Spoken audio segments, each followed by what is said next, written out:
Não é gol, não é drible, não é título. O que brasileiro mais gosta no futebol é polêmica.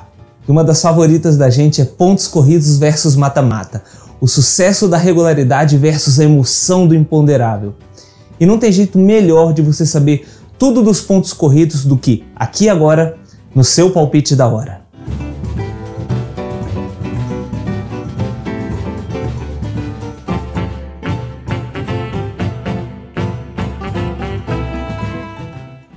Palpiteiras e palpiteiros, sejam muito bem-vindos. O Palpite da Hora, programa do canal 3.5, tem a honra de contar para vocês uma história que começou em 2003 e mudou radicalmente o futebol brasileiro. E até hoje gera muita resenha boa. A chamada Era dos Pontos Corridos.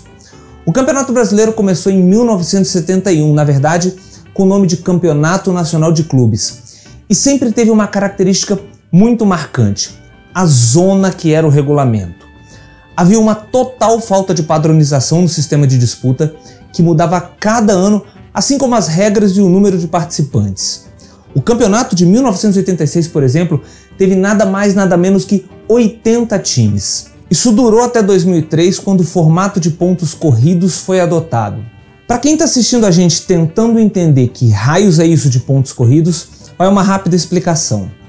Na maioria dos esportes ao redor do mundo, as competições possuem uma fase preliminar ou primeira fase em que os melhores se classificam para as próximas fases, as finais. Aí a gente tem oitavas de final, quartas de final, semifinais e a finalíssima. Conforme o esporte, a quantidade de participantes ou a criatividade da organização, tem uma ou outra variação, mas é basicamente isso. Já no sistema de pontos corridos, os clubes se enfrentam em 2 turnos, e em cada turno todos os times jogam entre si. Em um turno joga no seu estádio, no outro joga no estádio do amiguinho. Não há campeões por turnos, sendo declarado vencedor o time que obtiver o maior número de pontos após todas as rodadas. Falando especificamente do Brasileirão, após as 38 rodadas.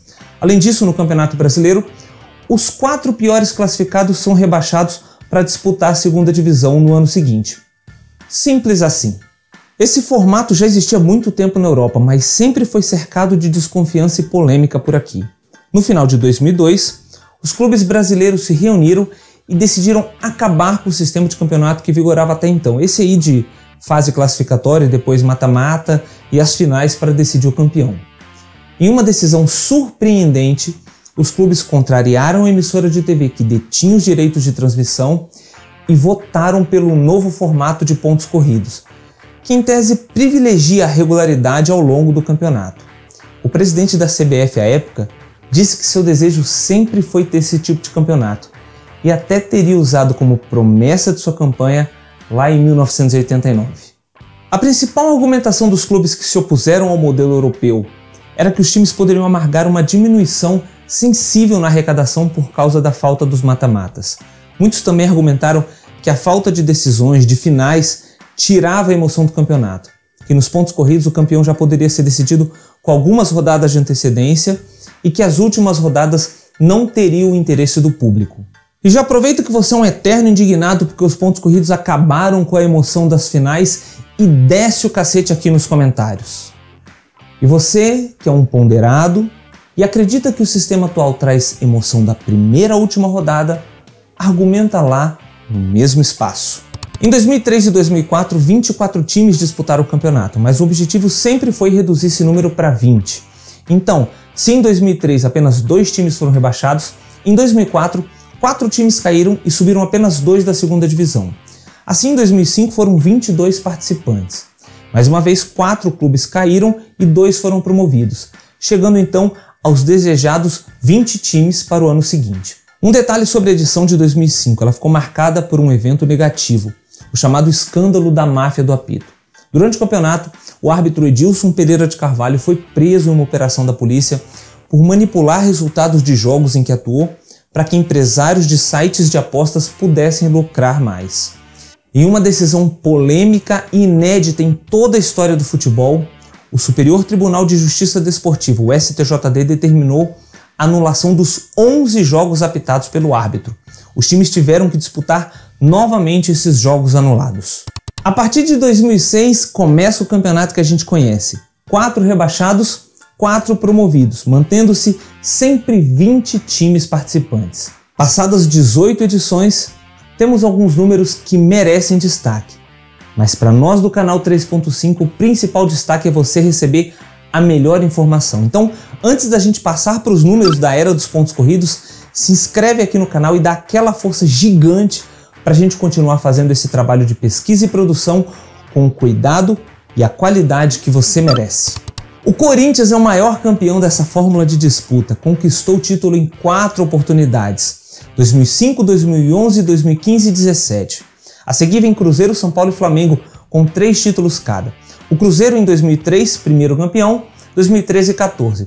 O São Paulo com o tricampeonato em 2006, 2007 e 2008 e o Flamengo em 2009, 2019 e 2020.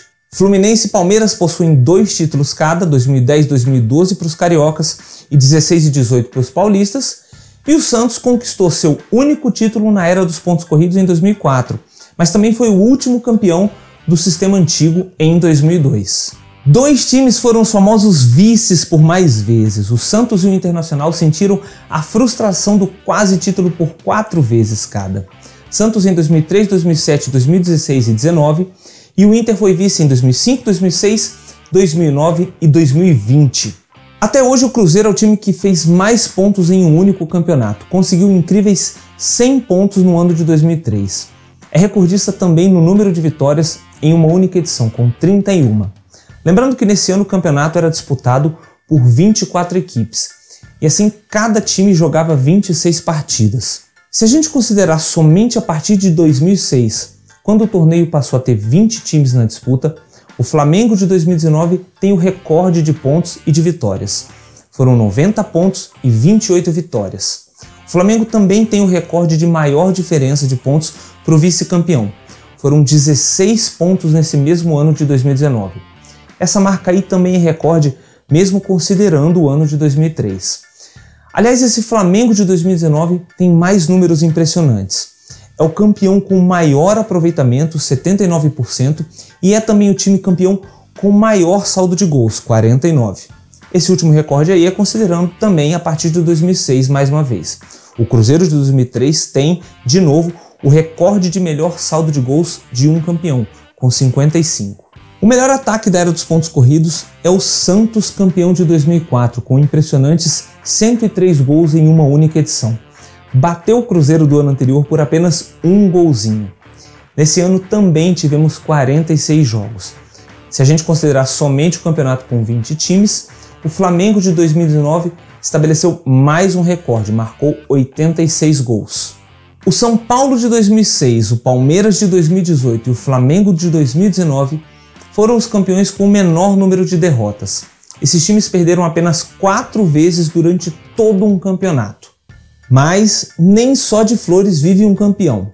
O Flamengo, que conquistou o título de 2020, foi o campeão com a pior defesa entre os vencedores. Levou 48 gols. Mais uma vez, a gente não está levando em conta 2003, 2004 e 2005. Se a gente analisar todos os anos de pontos corridos, o Corinthians de 2005 teve a defesa mais vazada, levou 59 gols. Mas vale lembrar que nesse ano eram 22 times e 42 partidas para cada. Uma curiosidade, somente em 2 edições o campeão brasileiro não teve o melhor ataque ou a melhor defesa. O São Paulo de 2008, ano em que o melhor ataque foi do Flamengo e a melhor defesa foi do Grêmio, e o Flamengo de 2009, quando o melhor ataque foi do Grêmio e a melhor defesa foi a do São Paulo. E apenas 4 vezes o campeão teve o melhor ataque e a melhor defesa. O São Paulo de 2006, o Corinthians de 2015 e o Palmeiras de 2016 e 2018. O São Paulo é o clube com o maior número de vitórias na história dos pontos corridos. O tricolor paulista tem 327 triunfos nesses 18 anos de competição. Leva uma boa vantagem para o Santos, o segundo colocado, com 305 vitórias. Completando o top 5 temos Flamengo com 296, Cruzeiro com 293 e Inter com 292. Já quando falamos sobre o melhor ataque, o Santos toma a liderança com 1.060 gols marcados. São Paulo é o segundo com 1.037. Aliás, são os 2 únicos times que atingiram a marca dos 1.000 gols nos pontos corridos. Mais uma curiosidade, por 4 vezes o campeão fez também o artilheiro do campeonato. O Flamengo por 2 vezes, em 2009 com Adriano marcando 19 gols ao lado do Diego Tardelli do Galo, e em 2019 com Gabigol fazendo 25 gols. O Flu fez em 2012 com Fred seus 20 gols, e o Corinthians em 2017 com Jô, dividindo a artilharia com Henrique Dourado do Fluminense com 18 gols. Por falar em gols, o maior artilheiro dessa era é o centroavante Fred. Ele já balançou as redes 152 vezes e é o recordista também, sendo 3 vezes o maior goleador de um campeonato, nas edições de 2012, 14 e 16. Nos 2 primeiros anos pelo Fluminense e na última vez pelo Galo Mineiro. Falando um pouquinho sobre a parte ruim da tabela, Vasco, Curitiba, Vitória e Avaí são os times que mais vezes foram rebaixados. Cada um caiu 4 vezes para a segunda divisão, sendo que o Vasco e o Curitiba já foram campeões brasileiros na fase pré-pontos corridos e caíram juntos em 2020. A pior campanha dos pontos corridos pertence ao América de Natal, com apenas 17 pontos em 2007. Aliás, o time potiguar não voltou mais para a primeira divisão desde então. Agora olha só, se esses 18 anos de história fossem um único grande campeonato de pontos corridos, vocês sabem quem seria o campeão? 5 segundos para você colocar seu palpite da hora aí nos comentários. Viu só? Eu sou um gênio. Eu não sei como é que o SBT ainda não me descobriu.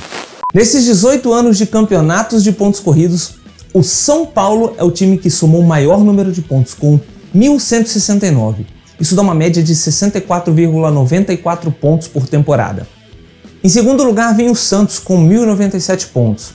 Na sequência, Flamengo com 1.080, Inter 1.045, Corinthians 1.037, Cruzeiro 1.030, Grêmio 1.022 e Fluminense com 1.001 pontos. Esses são os times que atingiram pelo menos 1.000 pontos e a gente está considerando somente as pontuações da Série A. Para quem está com a gente até aqui, vamos deixar bem claro como é que funciona o ranking nacional de clubes da CBF. O período de contagem de pontos que ele considera são os 5 anos mais recentes, para valorizar o desempenho atual dos clubes. Os anos mais recentes têm peso maior em relação aos anos mais distantes. O ano atual tem peso 5, o anterior tem peso 4 e assim segue até o peso 1. O último ranking divulgado foi o de 1º de março de 2020 e tem o Flamengo como líder com 16.768 pontos. O Palmeiras é o segundo colocado, Grêmio terceiro, Inter em quarto e Atlético Paranaense em quinto colocado. Esse ranking não é a soma dos pontos conquistados dentro de campo, mas sim uma pontuação de acordo com a colocação nos campeonatos. É válido para todas as divisões, sendo que a pontuação máxima da Série A representa o dobro da pontuação máxima da Série B e assim segue até a Série D. A Copa do Brasil também conta para a posição desse ranking. Para quem quiser conhecer um pouquinho mais de detalhes, a gente deixou aqui na descrição um link com todos os critérios de pontuação. Todos esses números nos ajudam a entender um pouco mais sobre o Campeonato Brasileiro e explicar por que o futebol é esse esporte tão apaixonante. Ajuda a mostrar por que a gente vibra tanto e sofre tanto com cada gol marcado, cada gol perdido. Explica por que a gente comemora tanto a cada vitória e a cada título conquistado. Cada detalhe importa demais. Mas pra gente o mais importante é você curtir o conteúdo que a gente está trazendo. Muito obrigado pelo apoio e pela sua audiência. Se você ainda não está inscrito aqui no canal 3.5, essa é a hora. E diz pra gente sobre o que você quer que a gente fale lá nos próximos vídeos. Fui!